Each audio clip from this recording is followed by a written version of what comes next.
Hello students. Now we are going to discussing chapter number 4, which is the economic reforms since 1991. It means the new economic policies. तो students, आज हम ये जो chapter है जो economic reforms या new economic policy है, इसका हम यहाँ पर डिस्कस करेंगे। और जो हमारा जो फोकस रहेगा वो फोकस किस किस पर रहेगा। यहाँ पर जो फोकस रहेगा वो इस चैप्टर के जो मेन आपके पास पॉइंट हैं, जिसमें आपके पास क्या है, जो आपका पास है लिबरलाइजेशन, प्राइवेटाइजेशन एंड ग्लोबलाइजेशन। ये जो हमारे पास पॉइंट है वो मेन फोकस में रहेंगे। और जो हमारी इकोनॉमिक पॉलिसीज़ हैं उनको हम यहाँ पर डिस्कस करेंगे कि किस तरह से हमारी जो न्यू इकोनॉमिक पॉलिसीज़ हैं। तो स्टूडेंट्स, ये बात आपको अच्छी तरह से समझ में आनी चाहिए। तो पहले हम यहाँ पर डिस्कस कर लेते हैं कि जो हमारे पास जो इकोनॉमिक रिफॉर्म्स हैं वो इकोनॉमिक रिफॉर्म्स वो किस तरह से हमने डिस्ट्रीब्यूट किए हैं, किस तरह से हमने उन्हें डिवाइड किया है। तो यहाँ पर हमारी इंडियन इकोनॉमी में जो इंडस्ट्रियल सेटअप है या आपके पास फॉरेन ट्रेड है या आपके पास इकोनॉमिक ग्रोथ की हम बात करते हैं, इनमें हम यहाँ पर हमने पूरी इकोनॉमी को दो पार्ट्स में डिवाइड किया है। जो हमारे पास इकोनॉमिक ग्रोथ है वो हमारे पास है 1951 से लेकर 1990 तक का एक पीरियड है। यह हमारा फर्स्ट फेज़ आता है।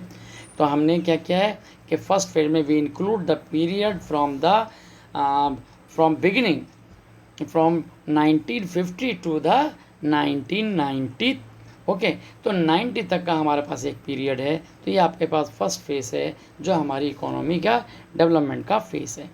और इसके बाद जो हमारे पास जो फेज़ आता है वो हमारे पास आता है 1991 से लेकर टिल डेट तक, जो आज तक हमारे पास है। इसको हम बोलते हैं दूसरा फेज़। तो हमने पूरी इकोनॉमिक ग्रोथ को दो पार्ट में डिवाइड किया है। एक है 91 से पहले का पोर्शन और एक है 91 के बाद का पोर्शन।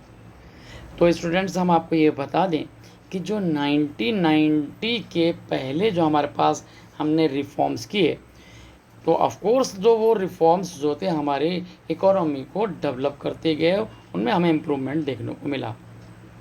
बट कुछ जो हमारे पास सोशल डेड एलिमेंट्स जो थे वो भी हमारे क्या हो गए, वो क्रिएट हो गए, या हम ये कह सकते हैं कि वो प्रोड्यूस हो गए, वो आपके पास हमारी इकोनॉमी में आ गए।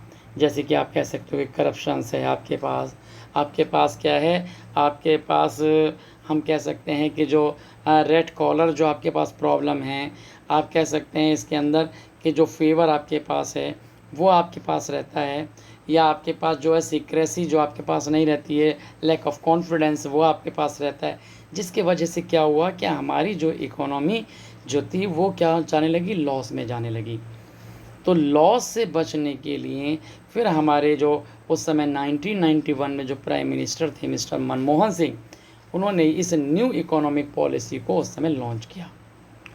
तो ये उस समय हमारे पास क्या थे, फाइनेंस मिनिस्टर थे। बाद में वो प्राइम मिनिस्टर भी हुए, लेकिन सारा जो क्रेडिट जाता है वो उनके फाइनेंस मिनिस्टर के जो लीडरशिप है उसको जाता है, जहाँ पर उन्होंने न्यू इकोनॉमिक पॉलिसीज़ को क्या किया, एनफोर्स किया, वो कंट्री में लागू किया। तो हमारे जो सोशल डेट जो कैरेक्टरिस्टिक्स थे पिछली इकोनॉमी में जो 90 से पहले तक के थे, उनको रिमूव करने के लिए ये कंपलसरी हो गया था कि हम अपनी पॉलिसी को चेंज करें। तो हमने जो पॉलिसी जो चेंज की वो पॉलिसी ही हमारे पास क्या होगी, न्यू इकोनॉमिक पॉलिसी। तो न्यू इकोनॉमिक पॉलिसी में जो हमने मेन पॉइंट जो सेलेक्ट किए वो आपके पास क्या थे, एक था लिबरलाइजेशन, दूसरा पॉइंट हमारे पास रहा प्राइवेटाइजेशन, और तीसरा जो पॉइंट था हमारे पास वो रहा ग्लोबलाइजेशन। तो इस न्यू इकोनॉमिक पॉलिसी ने हमारी जो इकोनॉमी जो थी जो 1991 के बाद की थी उसको टोटली चेंज कर दिया। ओके, तो when we adopt the new economic policy in 1991, तो of course that policy play most significance role in our economy. Through these economy, we developed in very fast manner. Now from 1991 to today, आज तक जो हम बात कर रहे हैं कि हमने जो है प्रोग्रेस बहुत तेज़ी से की है। तो ये जो हमारे पास जो न्यू इकोनॉमिक पॉलिसी के जो हमारे पास फैक्टर्स हैं, जो एलिमेंट हैं, उनको हमें क्या करना पड़ेगा, एक्सप्लेन हम यहाँ पर उसको करेंगे।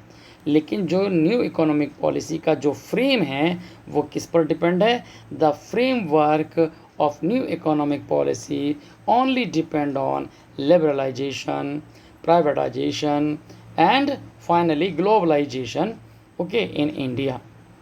तो ये जो हमारे पास थे, इन जो हम कह सकते हैं कंपोनेंट जो हमारे न्यू इकोनॉमिक पॉलिसी के हैं, इन्होंने हमारी इकोनॉमिक कंडीशन को टोटली क्या किया, चेंज करके रख दिया।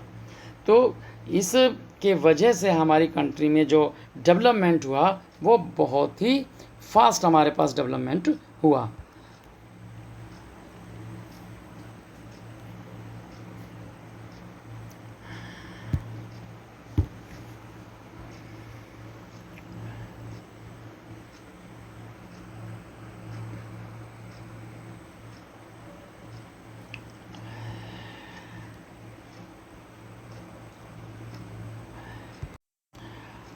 हेलो स्टूडेंट्स, हमने अभी जैसे आपको बताया कि जो लिबरलाइजेशन है आपके पास, जो प्राइवेटाइजेशन है और ग्लोबलाइजेशन है, ये हमने न्यू इकोनॉमिक पॉलिसी में अडॉप्ट किया। पहले आपके पास क्या था, ये पॉलिसी LQP यानी कि लाइसेंसिंग, कोटा और परमिट के बेस पर थी। तो जो न्यू इकोनॉमिक पॉलिसी है वो आपके पास क्या डिफ़ाइन कर रहा है, वो कर रहा है LPG न्यू इकोनॉमिक पॉलिसी है। और जबकि आपके पास ओल्ड जो आपके पास पुरानी पॉलिसी है वो LQP आपके पास है। अब इसमें स्टैंड जो हैं उनको आप ज़रा समझ लीजिए कि आपके पास जो न्यू इकोनॉमिक पॉलिसी है उसमें जो L है वो क्या कह रहा है, लिबरलाइजेशन को, जबकि पुरानी पॉलिसी में ये लाइसेंस था, ओके। और जो हमारे पास P है वो प्राइवेटाइजेशन को डिफ़ाइन करता है, जबकि Q जो था ओल्ड पॉलिसी में वो कोटा को आपको डिफ़ाइन करता था। इसी तरह से जो G आपके पास न्यू इकोनॉमिक पॉलिसी है उसमें ग्लोबलाइजेशन को डिफ़ाइन करता है, और जो ओल्ड है उसमें परमिट को डिफ़ाइन करता है। तो इस तरह से हमने जो LQP की जगह LPG की जो पॉलिसी अडॉप्ट की, उससे जो है हमारी इकोनॉमी में क्या हुआ, एक इम्प्रूवमेंट देखने को मिला। तो हमने क्या किया कि इस बेस पर हमने क्या कहा कि जो LPG was set up to replace LQP in 1991। तो 91 में हमने जो LPQ पॉलिसी थी उसको टोटली कन्वर्ट करके LPG में बदल दिया।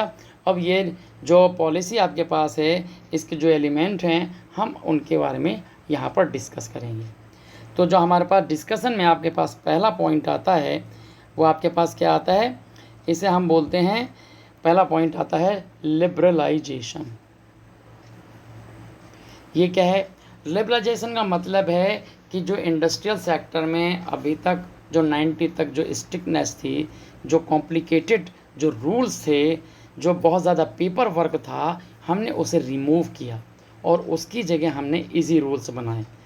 तो इजी रूल्स बनाना ही लिबरलाइजेशन है।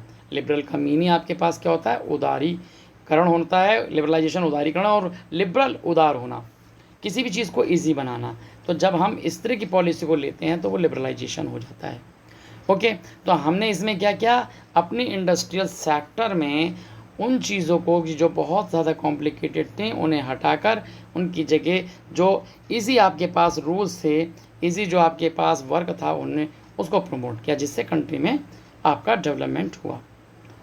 और जो दूसरा हमारे पास है जिसे हमने कहा क्या, प्राइवेटाइजेशन। ये आपके पास क्या है, प्राइवेटाइजेशन का मतलब है कि जो ऑनरशिप है पब्लिक सेक्टर की, गवर्नमेंट की जो ऑनरशिप है उसको हम ट्रांसफ़र कर रहे हैं किसमें, प्राइवेट में, इंडिविजुअल्स पे। अब ये दो तरह से करते हैं। पहला आपके पास तरीका क्या है कि हम उसे पूरी तरह से सेल आउट कर दें, 100% उसको प्राइवेट कर दें। तो 100% अगर हम प्राइवेट करते हैं तो उसके अंदर सारी चीज़ें क्या हो जाती हैं, प्राइवेट ही हो जाती हैं। या फिर दूसरा तरीका ये है कि हम उसके अंदर जो वर्किंग है, जो आपके पास वर्किंग एफिशिएंसी है, डिसीजन एफिशिएंसी है, उसको ट्रांसफ़र कर देते हैं। तो इसका मतलब है कि हम टोटल उसको सेल ना करके हम मोर देन 50% उसको सेल करते हैं, जिससे कि जो वर्किंग जो एफिशिएंसी है वो किसके पास चली जाती है, प्राइवेट के पास चली जाती है, और वो फिर जो पॉलिसीज़ हैं उनका इम्प्लीमेंटेशन करते हैं। ओके, तो ये जो हमारे पास आता है ये प्राइवेटाइजेशन आपके पास आता है। ओके, तो ये जो आपने तीसरा आपके पास है जिसे हम बोलते हैं क्या, ग्लोबलाइजेशन। अब ग्लोबलाइजेशन क्या है, ग्लोबलाइजेशन ये कि हम अपनी इकोनॉमी को वर्ल्ड की इकोनॉमी के साथ क्या कर रहे हैं, इंटीग्रेट कर रहे हैं, उसके साथ जुड़ रहे हैं, यानी पूरे वर्ल्ड की इकोनॉमी एक ही मार्केट की तरह ट्रीट हो जाती है, तो वो ग्लोबलाइजेशन होता है। तो ये जो 3 एलिमेंट है आपके पास, वो हमारे पास न्यू इकोनॉमिक पॉलिसी के ये जो हैं बहुत ही इंपॉर्टेंट हैं, जिसको हमने अडॉप्ट किया। ओके, तो इसके बाद हमारी जो इकोनॉमी है बहुत तेज़ी से इम्प्रूव करके, वो इम्प्रूव उसने किया और बहुत ज़्यादा हमें चेंजेस दिखाई देखने को मिले। ओके, तो इनके बाद जो अलग अलग सेपरेट जो हम आपका डिस्कशन करेंगे वो आपके पास अगली वीडियो में करेंगे, नेक्स्ट वीडियो में करेंगे। ओके, तब तक आप इस जो आपके पास वीडियो जो हमने आपको दिया है इसको अच्छी तरह से समझें और नोट कर लें। Okay, thank you.